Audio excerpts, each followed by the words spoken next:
اسلامیات کی جماعت میں آپ سب کو خوش آمدید۔ السلام علیکم ورحمۃ اللہ وبرکاتہ۔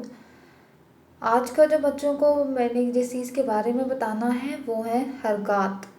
حرکات مینس کہ جن کو ہم لوگ کہتے ہیں زبر، زیر اور پیش۔ انہی 3 حرکات سے اور بھی حرکات ہیں کیونکہ جو قرآن پاک میں استعمال کی گئی ہیں، لیکن آج ہم لوگ صرف اور صرف زبر، زیر اور پیش کے بارے میں پڑھیں گے، اور خصوصی طور پر زبر کی آواز کس طرح سے ہوتی ہے اور زبر کی منفرد آوازیں اور مرکب آوازوں کے بارے میں پڑھیں گے۔ ہم لوگ اگر منفرد آواز کے بارے میں پڑھیں تو ایک جو بچوں کو نشانی پر اگر ہم کہیں کہ بچے بھول جاتے ہیں ان کی نشانی کے لیے کہ وہ علامت جو کسی بھی حرف کے اوپر ہوتی ہے اس کو زبر کہتے ہیں۔ جیسا کہ ہمارے پاس ہے حمزہ زبر آ، فا زبر فا۔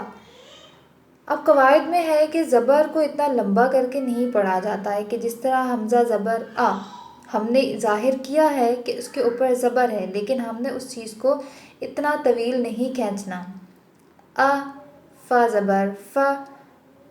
اگلا جو ہے مرکب آواز کی ایک ہمارے پاس مثال ہے سلامہ، سین زبر سا، لام زبر لا، میم زبر ما، سلامہ کتبہ۔